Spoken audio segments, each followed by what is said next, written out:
How are you? ఏంటంటే ఒక అబ్బాయి పెట్టాడు స్టెఫెన్ పాల్ అంట. ఎవరో మేమెళ్ళే చర్చికి వచ్చాడట. అక్కడ ఉన్న వాళ్ళందరూ పాస్టర్ గారు షాలేం రాజు గారిని భక్తిలో భక్తిభావంతో పూజిస్తున్నారు, ఆరాధించట్లేదు, దేవుణ్ణి ఆరాధించట్లేదు, షాలేం రాజు గారిని ఆరాధిస్తున్నారా అని వీడియో పెట్టాడు. ఆయన ఎందుకు ఆరాధిస్తారు? దేవుణ్ణే ఆరాధిస్తారు. మామూలుగా దేవుని సన్నిధికి వెళ్ళారనుకోండి, ఎవరైనా మెయిన్ ఒక వ్యక్తి కూర్చుంటాడు. దేవుడి దగ్గర గుళ్ళకి వెళ్ళే వాళ్ళైనా మాట్లాడని మనుషుల మీద నమ్మకంతో రాళ్ళు రప్పలతోనే నమ్మకంతో వెళ్తున్నారు. మామూలు మనిషి, జ్ఞానం ఉన్న మనిషి, దేవుని జ్ఞానం ఉన్న మనిషి, దేవుని జ్ఞానాన్ని ప్రార్థన ద్వారా ఆకలింపజేసుకున్న మనిషి, దేవుని ద్వారా ఆయన చదువుకొని కూడా చదువుకోలేదని చెబుతున్నాడా? నేను చదువుకోలేదు, బాగా దేవుడే నాకు ఈ జ్ఞానాన్ని ఇచ్చాడని చెబుతున్నాడా? ఒక వ్యక్తి ఒక సంఘాన్ని కట్టి దేవుని మాటలు, మంచి మాటలు చెప్తున్నాడు అనుకో, జ్ఞానంతో చెబుతున్నప్పుడు వింటారు శ్రద్ధగా. వినాలంటే ఆ మనిషి మీద, ఆ చెప్పే మనిషి మీద శ్రద్ధ ఉండాలిగా, నమ్మకం ఉండాలిగా. అవునా? ఆ మనిషి చెప్పే మాటలో కానీ, ఆ మనిషి నడిచే నడతలో కానీ, ఆ మనిషి జీవించే విధానము ఎంతో కొంత అక్కడ ఉన్న వాళ్ళందరికీ తెలుసు. అవునా? తెలుసు కదా. తెలుసు కాబట్టి, మంచివాడు కాబట్టి నమ్ముతారు.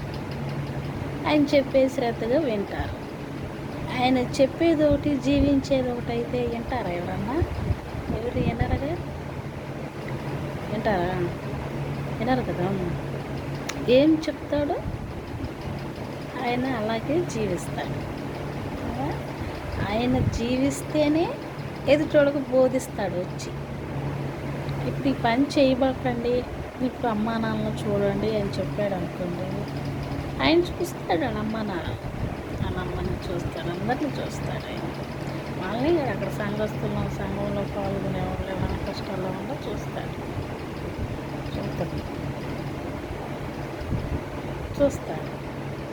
అలా చెప్తాడు. అంతేగాని అవి కావించుకొని ఎలా చెప్తారు? ఆయన సొంత మాటలు ఎలా ఉంటాయి? ఎక్కడైనా దేవుని సన్నిధిలో సొంత మాటలు ఉండవు. ఒక మాటకి 4 నానార్థాలు ఉంటాయి చూడండి. అట్టేమైనా చెప్తాడేమో కానీ సొంత ఆలోచనలు ఏముండవు. జీవితంలో అనుభవించినవి, జరుగుతున్నవి, చూసినవి, మనుషుల హృదయాలు ఉంటాం కదా, అందరి హృదయాలు ఒకేలాగా ఉండవుగా. దాన్ని పోల్చి చెప్తాడు. హృదయాల్లో ఉన్నాయి ఎవరికి, నీకు నాకు తెలియదు కదా ఎవరికి.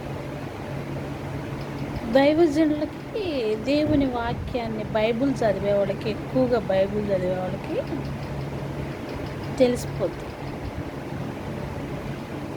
ఎవరు ఎలాంటి వాళ్ళు అన్నది తెలిసిపోద్ది అనమాట. ఈ విషయంలో ఇలా చెప్పాలి, లేదంటే ఎదుటి వాళ్ళకి తెలియదు. కొంతమంది గ్రహించలేని వాళ్ళు ఉంటారు కదా, ఏది చెప్పినా నమ్మేసేసి మోసపోయే వాళ్ళు ఉంటారు. అర్థం అవ్వదు. ఎదుటి మనుషుల్ని, జస్ట్ ఇంట్లో ఉన్న మనుషుల్ని అర్థం చేసుకోలేము. 4 ఉంటే అవునా? అంతమంది సంఘం మీద ఎవరు ఏ స్థితిలో ఉన్నారో ఎలా తెలుస్తుంది? అయినలా అన్ని విషయాలు, అన్ని మాటలు సందర్భాన్ని బట్టి ఒక మాటకి 100 అర్థాలు చెప్పొచ్చు, 100 ఆలోచనలు చెప్పొచ్చు. అది ఒక 100 మందికి అర్థం అవ్వచ్చు, తగలవచ్చు. వాళ్ళ జీవితాన్ని సరి చేసుకోవచ్చు. అలా సరి చేసుకోవాలి. ఆ విధంగా చెప్తారు. దేవుని వాక్యము అంటే మరీ ఈ లోకానుసారమైంది కాదు కానీ కొన్ని జ్ఞానం జ్ఞానంగా చెప్పుకునేవి లో అర్థాలు కలిగినవి కొన్ని ఉంటాయి. అవి అందరికీ అర్థం కావు, చెప్పినా అర్థం కావు. కొందరు అర్థం చేసుకుంటారు, చేసుకునే వాళ్ళు ఉంటారు కదా కొంతమంది. అర్థం చేసుకునే వాళ్ళకి అర్థమవుద్ది కొన్ని మాటలు. ఏ మాట అయినా సరే అపార్థం చేసుకుంటే అపార్థం, అది మనం మంచిగా తీసుకుంటే మంచి. అది వినేవాళ్ళ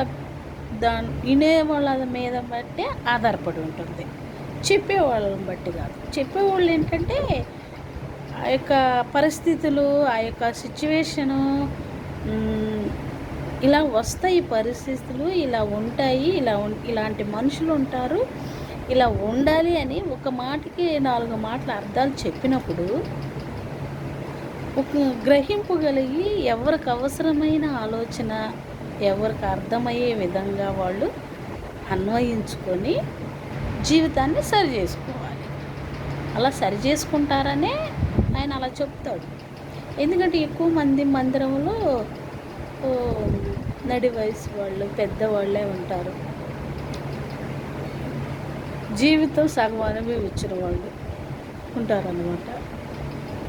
ఎక్కువగా దేవుని సన్నిధి చర్చికి వచ్చేది ఏంటంటే చక్కగా ప్రశాంతంగా పిల్లలు పెద్దోళ్ళు అయిపోయి పెళ్ళిళ్ళు అయిపోయి ఉన్నవాళ్ళు ఉంటారు కదా, ఒంటరిగా ఉన్నవాళ్ళు కావచ్చు, భర్త లేని వాళ్ళు కావచ్చు, లేదంటే ఇప్పుడు రెస్ట్ లేకుండా ఉద్యోగాలు చేస్తామంటున్నారు, అందరూ చేస్తున్నారు. ఉద్యోగం ఆదివారం వచ్చేసరికి వస్తారు ప్రశాంతంగా కూర్చోటానికి చర్చిలో కూర్చున్నప్పుడు దైవజనులు చెప్తున్నప్పుడు అవి కొంచెం మనకి ఇంపుగా ఉండాలిగా వినడానికి, అవునా?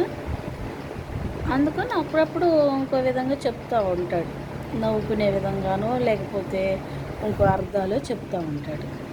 అంతేగాని ఆయన్ని ఆరాధిస్తారనో, లేదంటే ఆయన్ని ప్రేమిస్తారనో, లేకపోతే ఆయన్ని పూజించి ఆయనకి దండం పెడతారనో, లేదంటే ఆయనకి బొమ్మ కడతారనో కాదు. దైవజనులు అంటే అందరి హృదయాలకి హత్తుకునే విధంగా వాక్యం చెప్పగలగడం. అక్కడికి వచ్చే వాళ్ళకి కొంచెం సంతోషం, దేవుని సన్నిధికి వచ్చామంటే కొంచెం సంతోషంగా వెళ్ళగలగాలన్నమాట. అండ్ పాట ద్వారా మాట ద్వారా కొంచెం సంతోషాన్ని రిలీఫ్ని పొంది వెళ్ళేవాళ్ళు చాలామంది ఉంటారు. అంతే తప్ప ఆయన్ని పూజించడం ఏంటి? ఆయన దేవుణ్ణి ఆరాధించరు, ఆయన్ని పూజిస్తారు, ఆయన్నే కనపరుస్తారు, ఆయనకే అట్రాక్ట్ అవుతారు. అంటాడింది ఏంటి? బైబుల్ తెలిస్తే అలా అన్నారు, బైబుల్ తెలిసే వాళ్ళు అయితే అన్నారు. ఇప్పుడు కొంతమంది ఉండొచ్చు, కొన్ని ఆలోచనలు కొంతమందికి ఉండొచ్చు. అంటే సహజంగానే ఇప్పుడు మంచి వాళ్ళు అనుకోండి, ఏది చెప్పినా నమ్మి మంచివాళ్ళు అనుకోండి, అది ఏదైనా కొంచెం మనసులో ఓడబెట్టుకుని పైకి కష్టంగా చెప్పినా కూడా నమ్మేస్తారు, సహాయం చేస్తారు. ఒక సమాజంలో అది ఒకటి అన్నమాట. మంచి వ్యక్తుల్ని ఇష్టపడడం అనేది అది సహజం కదా. మంచి వ్యక్తుల్ని ఇష్టపడడం అనేది, ఆ వ్యక్తులకు దగ్గరగా వెళ్ళాలి అనుకోవడం అనేది సహజం కదా. అలా అనుకుంటారు అంతే తప్ప ఆయన్ని పూజించడం అలాంటివి ఏం చేయరు. అంతకు మించి ఏముండదు. దేవుని ప్రార్థన, దేవుని ఆరాధన. అసలు ఒక మాట చెప్పిన, ఆ సంఘంలో చాలామంది వస్తారు, ఆయనకి పెద్దగా ఎవరితో ఆయనకి పెద్ద రిలేషన్ ఏమి ఉండదు. ఆదివారం చర్చికి వస్తారు, వెళ్ళిపోతారు ఎవరి దారిన వాళ్ళు, అంతే. ఎక్కడ ఎవరు కుటుంబ ప్రార్థన పెట్టుకున్నా కానీ ఎవరో ఒకళ్ళు పాస్టర్లు వెళ్తారు కానీ ఆయన వెళ్ళడం.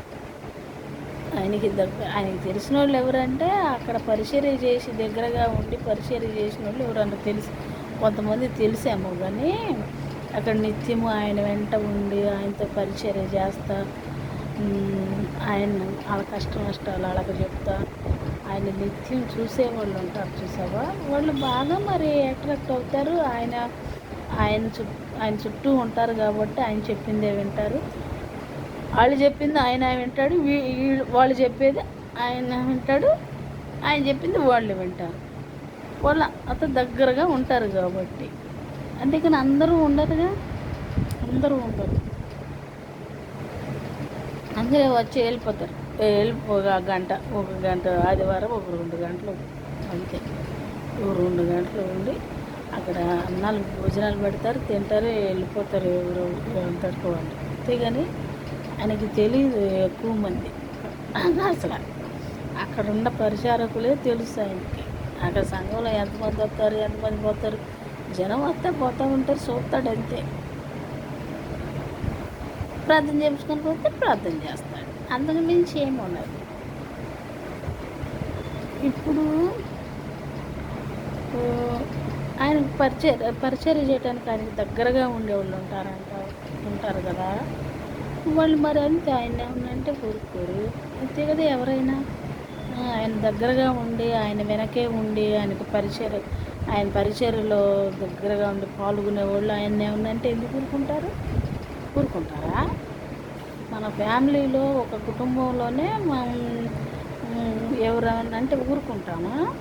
అట్లాగే ఆయన్ని కూడా అంతే, ఫ్యామిలీ కుటుంబ సభ్యుల్లాగే అనమాట. ఏంటంటే ఎలా ఊరుకుంటారు?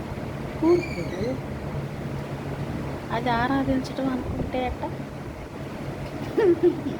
బాధ్యత, ఆరాధించడం కాదు.